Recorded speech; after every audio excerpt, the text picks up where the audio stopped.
जय श्री कृष्णा दोस्तों। आज जिस टॉपिक पे आपसे बात करी जा रही है वो है अश्विनी नक्षत्र के बारे में। एस्ट्रो वास्तु में आपको पता है कि हम कुंडली के अकॉर्डिंग जो है घर के वास्तु को सही करते हैं, कुंडली को सही करते हैं और केपी एस्ट्रोलॉजी के अकॉर्डिंग सारा काम किया जाता है। लेकिन केपी एस्ट्रोलॉजी किस पे डिपेंड है? नक्षत्रों पे डिपेंड है। ठीक है, तो अब इसमें ये बात आ जाती है कि नक्षत्र क्या है, नक्षत्र क्या होता है, नक्षत्र जन्म नक्षत्र क्या होता है। आपको ये पता होगा कि जन्म के समय जब चंद्रमा जिस नक्षत्र में होता है वही उस आदमी का जन्म नक्षत्र कहलाता है। चंद्रमा का एनएल जो होता है वो उस बंदे का जन्म नक्षत्र कहलाता है। जो केपी एस्ट्रोलॉजी जानते हैं वो इस चीज़ को समझ चुके होंगे हम क्या कह रहे हैं। और इसको अगर आप केपी एस्ट्रोलॉजी से ना रिलेटेड करें तो आप यदि ये जानते होंगे कि जब भी आदमी पैदा होता है, कोई भी इंसान पैदा हुआ, तो उसे कहा जाता है कि आप फलाने नक्षत्र में पैदा हुए हो, आप भरणी नक्षत्र के हो, आप मृगशिरा नक्षत्र के हो। तो वो उस नक्षत्र का पूरा रोल जो है उसकी लाइफ में, बंदगी में आ जाता है, वही उसका जन्म नक्षत्र कहलाता है। उस नक्षत्र से हम व्यक्ति के बारे में बहुत ही सटीक भविष्यवाणी कर सकते हैं और उस नक्षत्रों की सही गणना से उसको बहुत लाभ भी पहुंचता है। उसके हम नेगेटिव और पॉजिटिव पॉइंट्स को भी ढूंढ सकते हैं उसी से। आपको पता है कि सभी नक्षत्रों के अपने अपने ग्रह होते हैं, अपने अपने देवता होते हैं। तो इसी तरह हर नक्षत्र के कोई ना कोई देवता और ग्रह होते हैं। तो अभी मैं आज आपसे किसकी बात कर रही हूँ? अभी मैं आपसे बात कर रही हूँ अश्विनी नक्षत्र की। अब जैसे मैंने आपसे अभी कहा कि आपके जो है 27 नक्षत्र होते हैं। 27 नक्षत्रों में सबसे पहला नक्षत्र होता है अश्विनी नक्षत्र। अब जो बंदा अश्विनी नक्षत्र में पैदा हुआ होगा तो उसके क्या गुणधर्म होंगे, क्या उसके नेगेटिव पॉइंट्स होंगे, क्या पॉजिटिव पॉइंट्स होंगे, ये आपसे डिस्कशन हो रहा है इस वीडियो में। तो इस चर्चा को आगे बढ़ाते हैं। लेकिन हाँ, इस चर्चा को आगे बढ़ाने से पहले आपको एक बार क्लियर कर दूं कि जो है यही बैच आपका 7 फरवरी से स्टार्ट है। Astrology with astro vastu, KP astrology का भी है इसमें और इसमें एस्ट्रो वास्तु का भी है। आप अपनी कुंडली को जो है कैसे देख सकते हैं, उस कुंडली से अपने घर में कैसे दोष निकाल सकते हैं, वास्तु दोष कैसे निकाल सकते हैं और उस दोष को बिना तोड़ फोड़ के अपनी बॉडी पे एक्टिवेट करके कैसे सॉल्व कर सकते हैं। और या फिर अपने घर में सामान कौन सा हटा के कौन सा सामान रख के उसको जो है पॉजिटिव बना सकते हैं। ये सारा जो है इस कोर्स में आपका आता है। आप चाहें तो इसको ज्वाइन कर सकते हैं। 7 फरवरी से ये स्टार्ट है, ऑनलाइन कोर्स है ये। चलिए अपने टॉपिक पे आते हैं। आपको पता है अश्विनी नक्षत्र पहला नक्षत्र होता है और इसका स्वामी जो है क्या है? इसका स्वामी है केतु। अब केतु है और केतु में आने के कारण, केतु इसके स्वामी होने के कारण इसे गंडमूल नक्षत्र भी कहा जाता है। और केतु क्या है? केतु एक रहस्यमयी ग्रह है। आपको पता है कि केतु एक रिसर्चर है, जिस पे केतु का असर होता है तो उस पर रिसर्च का पूरा असर आ जाता है। तो अश्विनी नक्षत्र में जन्म लेने वाला व्यक्ति भी इस टाइप का हो जाता है। अब सबसे पहले हम इसकी बात करते हैं कि जो अश्विनी नक्षत्र में बच्चा पैदा हुआ है वो किस टाइप का, उसका बॉडी स्ट्रक्चर कैसा होता है। उसकी आंखें बड़ी बड़ी होती हैं, चमकदार आंखें होती हैं, नाक भी थोड़ी बड़ी होती है, माथा चौड़ा होता है। उसे सजने संवरने का बड़ा शौक होता है, अच्छे अच्छे आभूषण पहनना, सजना संवरना, ये उसकी हैबिटेशन होती है। और साथ में वो जिद्दी भी होता है पर शांत भी होता है।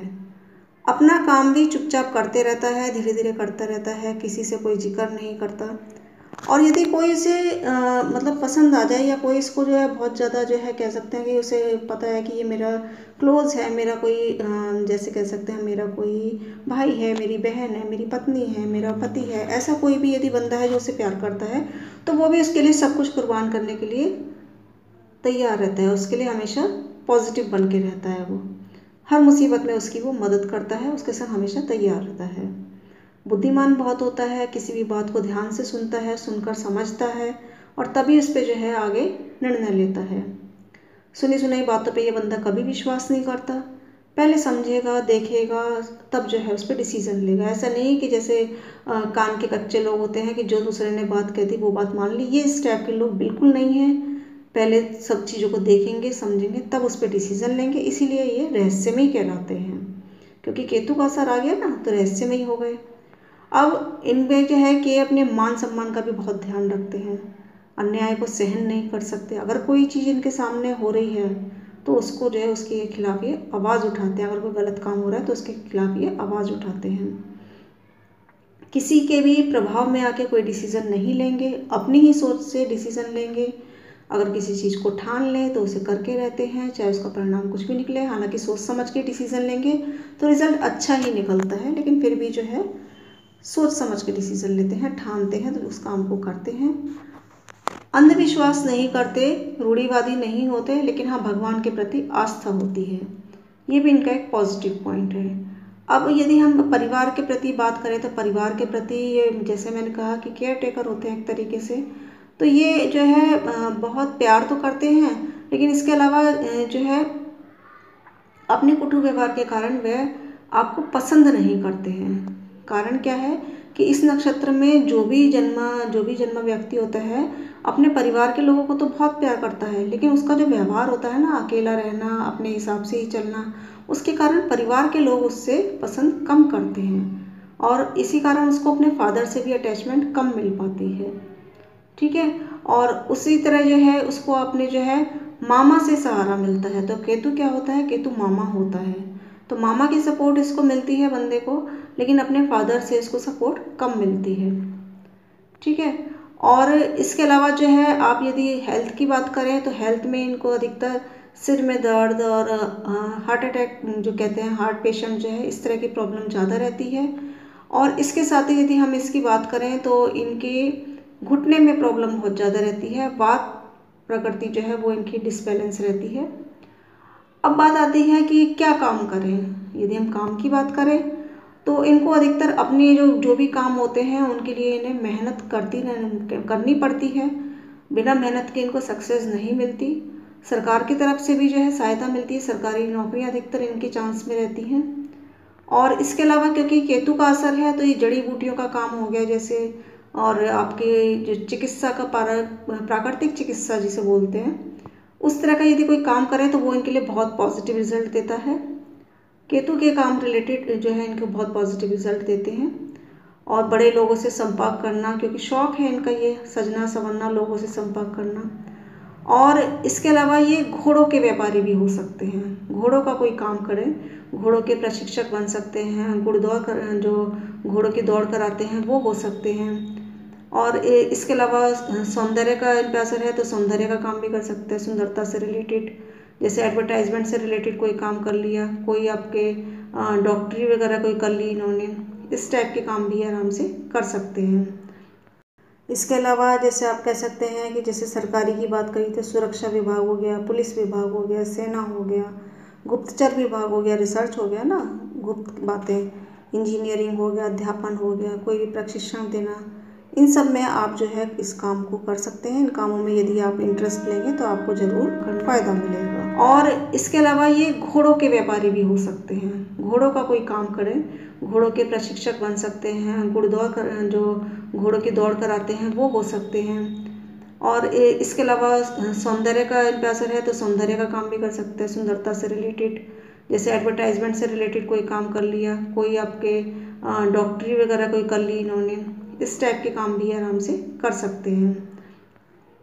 इसके अलावा एक चीज़ और देखी जाती है, क्योंकि ये गंडमूल का है तो इसमें गंडमूल नक्षत्र होने के कारण इसके 4 चरण जो होते हैं उनका भी थोड़ा ध्यान रखना पड़ता है। कि जैसे अश्विनी नक्षत्र के पहले चरण में जो आदमी पैदा होता है, बच्चा पैदा होता है, उसका मुंह जो है थोड़ा लंबा होता है, नाक छोटी होती है, हाथ भी छोटे होते हैं, आवाज़ में भारीपन होता है। ठीक है, ऐसे दूसरे नक्षत्र में जो पैदा होता है उसकी भुजाएं थोड़ी भरी हुई होती हैं, नाक थोड़ी हल्की होती है, सांवलापन सा होता है। तीसरे नक्षत्र में जो होता है उसके बाल कम होता है, अधिकतर जैसे कहते हैं गंजापन जिसे कहते हैं, इस टाइप का उसका बॉडी स्ट्रक्चर होता है। और चौथे नक्षत्र की बात करें, चौथे नक्षत्र अश्विनी नक्षत्र के चौथे चरण की बात करें तो इस नक्षत्र में जो इस चरण में जो बालक पैदा होता है उसकी आँखों में से रौब झलकता है। ठीक है, नाक छोटी होती है लेकिन उसके अलावा आँखें बहुत आकर्षित होती हैं, आँखें ऐसी होती है कि दूसरा इंसान एक तरीके से वशीकरण होता चला जाए। और इसके अलावा यदि हम इसकी बात करें कि जो अश्विनी नक्षत्र में जातक पैदा होता है उसको भगवान गणेश की पूजा करनी चाहिए। भगवान गणेश की इन पे पूरी पॉजिटिव रिजल्ट मिलता है अगर ये भगवान गणेश की पूजा करते हैं।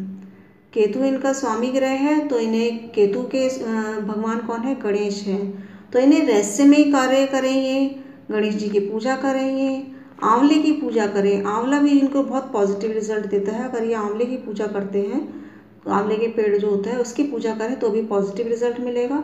और साथ में जो है अपने जिनका एटीट्यूड तो इनका है ही, नेचर इनका है ही ऐसा, उसको ये बदल नहीं सकते, लेकिन हाँ फिर भी जो है अपने आप को थोड़ा पॉजिटिव बनाने के लिए केतु को जरूर पकड़ें।